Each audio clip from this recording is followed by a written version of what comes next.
ಯಾವ ಸಮಯದಲ್ಲಾದರೂ ಯಾವ ವಯೋಮಾನದಲ್ಲಾದರೂ ಒಂದು ಗುರಿ ತಮ್ಮದಿದ್ದರೆ ಅದನ್ನು ತಾವು ಅಚೀವ್ ಮಾಡಲೇಬಹುದು. ಅದಕ್ಕೆ ಬೇಕಾದಂಥದ್ದು ಏನು?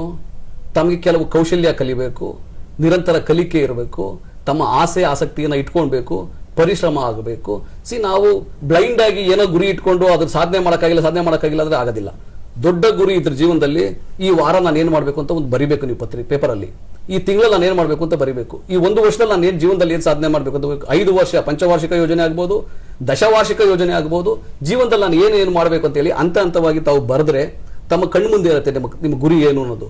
ನಾವು ಜಸ್ಟ್ ಥಿಂಕಿಂಗ್ ಮಾಡೋದ್ರಿಂದ ಯಾವುದೂ ಅಚೀವ್ ಮಾಡೋಕ್ಕಾಗಲ್ಲ, ಪ್ಲಾನ್ ಮಾಡೋದ್ರಿಂದ ಅಚೀವ್ ಮಾಡೋಕ್ಕಾಗಲ್ಲ. We have to take action.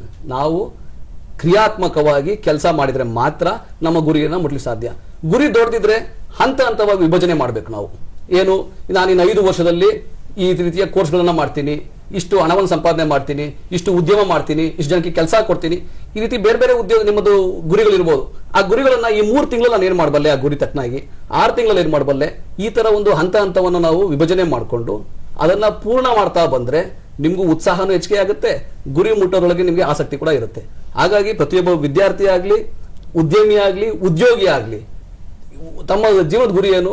ಒಂದು ಎತ್ತರಕ್ಕೆ ಸಾಗಬೇಕು, ನಾನು ಒಳ್ಳೆ ಹಣ ಸಂಪಾದನೆ ಮಾಡಬೇಕು, ಒಳ್ಳೆ ಹೆಸರು ಮಾಡಬೇಕು, ನನ್ನ ಕುಟುಂಬ, ನನ್ನ ಸಮಾಜ, ನನ್ನ ದೇಶ, ಇದಕ್ಕೆ ನಾನು ಒಳ್ಳೆ ಹೆಮ್ಮೆ ಆಗಬೇಕಂತ ನಮ್ಗೆ ತೀರ್ಮಾನ ಇರುತ್ತೆ. ಸೊ ಆ ನಿಟ್ಟಿನಲ್ಲಿ ನೀವು ಪರಿಶ್ರಮ ಹಾಕಿದ್ರೆ ಯಶಸ್ಸು ಖಂಡಿತ.